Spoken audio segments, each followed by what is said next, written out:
The cramped hall is ornately decorated with banners and flowers along the walls. Weapons and suits of armour stand at attention, surrounding the room. Seated at the table is Hawkins, a feared leader. He dons a bright multicoloured tunic. 4 town hall guards stand to his side. They cast their gaze upon a fresh-faced man who sports a cat medallion around his neck. Urick, unusually young for a witcher, and even more unusual, has an unmarked face. Clearly someone who knows how to pick his fights. A bloody sack lays on the floor in front of them. Hawkins speaks in his typical, dry, unwavering tone. Your payment will be processed within the day. You may pick it up at the Bloody Wolf Tavern. What name will it be under? Urick. Of? Urick smirks and speaks up. Surprise me. Thank you, Captain. He bows ever so slightly. Hawkins squints at him. I have another contract in order, one not even posted yet, but I believe it will suit someone of your particular skills. Urick laughs to himself. Unlike other witchers, he is used to being treated worse than those from the other schools. The School of the Cat has its reputation, and rarely is it smiled upon. Hawkins grabs a quill and parchment, and speaks as he writes. 2 days ago, a bride poisoned her husband's wedding party and vanished. I don't care if you bring her back alive, or... He motions to the sack on the floor. Payment will be equivalent of 1,500 orens of whichever currency you desire. Urick perks up at this. Novigradian crowns?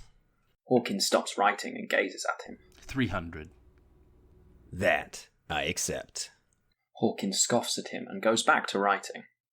Where was... Hawkins clearly thought that was the end of the conversation. You will be paid a considerable amount to complete this contract. Leave. Now. The Bloody Wolf Inn is well lit and crowded. A hearth in the centre warms and lights the room with various meats and breads on display above the bar. Tavern guests drink and sing terribly on a small stage. Urick saunters through the door and soaks in the atmosphere. He grabs his hood to pull over his head, but stops, thinking it might actually draw more attention. Just as he is about to step towards the bar, someone taps him on the shoulder. The Witcher turns and looks into the upper chest of a much taller figure, a woman. Alyssa, dressed in splendid armour, a mashup of gold and grey with a long sword at her hip and a shield on her back. Even if Urick didn't know this was armour from Toussainty, her accent gives it away. Witcher, a minute of your time. Urick's arms had crossed across his body, a defensive gesture to grab the sword at his hip and rondel dagger across his chest. Alyssa doesn't flinch. A web of scars tangle across her forehead, and a slash across her lower right cheek was testament to her fighting experience. A minute of my time costs a Temerian rye. She glances at the cat medallion around his neck. Why are you asking for Novigradian crowns? Well, it seems like that would be none of your concern. Clearly neither of us are from around here, so let's just leave it at that. She glances again at his medallion. I know this area better than you. I can help. You think I need your help? How do you even wear this? He flicks his arm and makes contact with her shoulder. Upon striking the metal, he instantly realizes it is something special. His eyes go wide. Is that? He goes to touch it again, but she slaps his hand away. Okay, my turn to ask a question. What is a thief wearing? Watch your tongue, Witcher. I am Alyssa Giscard, a knight-errant from Toussainty, not some pissant brigand. Urick takes this in. He admires the tenacity, but still has to get a dig in. I ain't ever been to Toussainty, but I know women can't be knights. Alyssa's next words are different, almost as if she were setting this up. And can they be witchers? Okay, let's say you are correct and I need help finding this woman. What is your offer? And do not think for a moment we will split this evenly. I would never assume generosity from a witcher. Urick smirks, his cockiness now gone. 20%.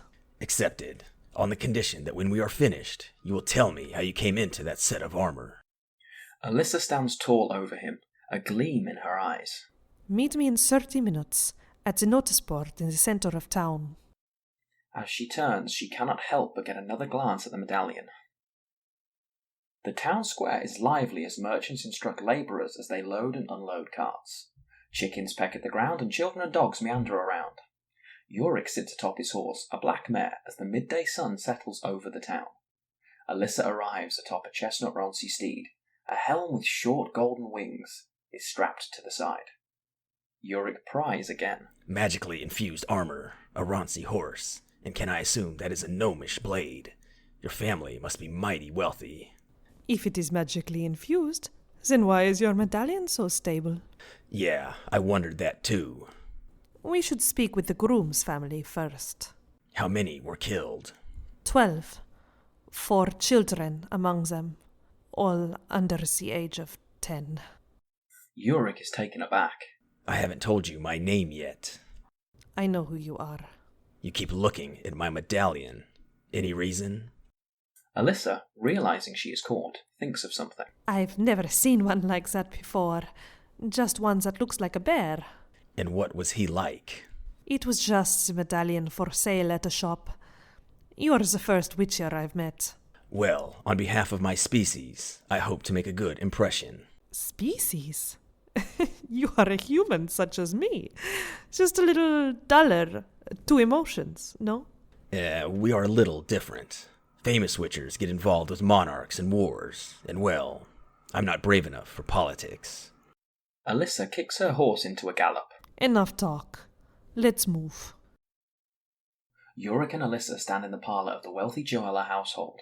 Trinkets and paintings hang along the walls and stand on pristine armoires. Seated before them are Eustace and Reginald, both young and dressed in fine clothing. We are lucky to be alive. If our carriage had not faltered, we surely would have died as well. Jean should never have been forced to marry into that awful family. Commoners, the nerve. I told Mother and Father, but they never listened to me. Alyssa smirks. That must be the worst part in all this. How dare you? I lost both my parents and 2 brothers. And a niece and nephew. Eustace waves him off. Yes, them too. Urick gets back to it. Why would Lisabetta want to kill your entire family? Everything we heard was that they loved each other, and he treated her well. We are rich and they are poor. Simple as that. Her entire family fled, so they are obviously involved. They would have been strung by the entire town had they stayed. He sighs and looks at Urick. Rumors were abound that she had a lover named Percy. He stayed over by the bakery, but hasn't been seen since either. More peasant rabble. Urick now sets his eyes on the wealthy woman. I may not be the most informed about heraldry and the like, but I don't see a coat of arms anywhere, nor is this a manor of any noble estate. Eustace smirks at him with as much disdain as is imaginable. Bring her back alive, and you will not have to work for a decade. What is Hawkins offering you? 500 orens. Eustace breaks out in laughter. She snaps her fingers. Orens? How cute. How about Redanian crowns, or Novigradian, or whatever they call them? 1,000 of them. Urick and Alyssa's eyes go wide in unison. I'm not sure which of you is more monstrous. She points to the Witcher. A literal monster? She motions to the knight. Or a figurative one? 2 helpers enter the room and drop 2 purses filled with gold onto the table. We may not have any ancestral swords or fancy titles, but perhaps I will buy them someday. Now, be gone from my sight. Urick pries his eyes from the coin on the table. Then I guess it's time to give Percy a visit. A very modest dwelling complete with typical kitchen accessories. Urick sits at the table with a drink in front of him. Alyssa stands at attention against the wall, ever ready. A woman, Lanny, stands over a simmering pot. She never looks at them, but continues to add ingredients as she speaks. Percy's been gone for several days. He works the mines if he can't find work around town. We were told he may have been in a relationship with Lisabetta, the woman who poisoned the wedding party. I never knew of anyone he was with. He's a good boy and a hard worker. He wouldn't hurt anyone. Alyssa steps forward. Where is this mine he works at? I don't believe there's one within a fortnight's ride from here. Lanny cleans off her hands and still does not make eye contact. No idea. Excuse me, I need to grab some herbs. She shuffles over to a door and exits. Urick looks to his companion. What do you think? I think she is a good mother who is covering up for her son. I'm not sure if she is a worse liar or a cook, though. Rotting corpses smell better than that. Ugh. She points to the stew. Urick chuckles and takes a drink. Maybe I have heard wrong, She looms large over Urick as she stands over him. but can't you magically make her speak the truth to us? Cast a marker or whatever it's called. It's called... He gently pushes her away. Will you back off a little? It's called a sign, and I don't use them unless they are needed. You can't just simply motion and it happen. Besides, if I need to... They are interrupted by Lanny returning to the room. She casts some herbs into the pot, but not before Urick catches a glimpse of them. I don't mean to be forward, but may I taste some of that stew? Alyssa is audibly perplexed by this question. Lanny grabs a spoon and dips it into the pot. Of course. Urick tastes it. Disgusting, but he hides his contempt. He smiles and gives a motion of thanks. Lanny takes another spoonful and turns to offer it to Alyssa. Over Lanny's shoulder, Alyssa sees Urick waving her off. No, thank you. I already ate. The late afternoon sun casts long shadows across the ground. Alyssa and Urick walk back towards their horses, which are hitched along the road. We didn't gain anything from her. Go back and sign her into talking. I told you, I will use magic and signs only when I need to. I got the information we needed anyway. What? That disgusting soup? That was boxum she threw into the pot, an herb that only grows in wet, marshy, and rocky areas. He holds out his hands. Now correct me if I'm wrong, but that does not appear to be anywhere around here. Impressive, Witcher. An hour or so from here is a rocky area with a series of waterfalls. They could be there. Time and time again, Percy takes a log, sets it on top of a hardened tree stump, and brings his axe down on top, splitting it in two. Sweat pours down his brows, and another day is almost finished. He knew time would eventually run out for him and his lover, but he did not know it would come in the figure of a cat-eyed mutant and his hulking metal partner. Urick and Alyssa stand shoulder to shoulder in front of Percy and Lisabetta, both in their early 20s, but look even younger. It was an arranged marriage. Percy interjects. A forced marriage. The Joellas are too important, too wealthy. My father could not refuse the offer. Alyssa motions towards Percy. And you couldn't stand to see the woman you loved with another man. If you have a boy, you get another worker. If you have a girl, better hope she's pretty enough to sell off to rich men. I understand how the world works. How this world works. This world? In the next life, the world will be just. The gods will see to that. I don't expect a Witcher to believe in anything, or serve anyone but himself. He moves his eyes towards Alyssa. Forgive me, but I have never seen an armored woman. I assume you serve a lord, or at least guide your actions in accordance to the divine? Alyssa speaks 4 words, and 4 words alone. No gods, no masters. Any resolve from Percy evaporates. I know that. 12 people died, including 4 children. Even if he was abusive, which he evidently was not, you still killed 11 other innocent people. That's rich coming from you. 2 killers for hire. Yeah, I am. People like you, not children. Lisabetta wipes away tears. Jane drank a glass of milk every day. I put poison in it and waited, but when he did, nothing happened. We figured out later that his mother had taken the milk and cooked it into dessert that their family ate. The milk he drank must have been a replacement.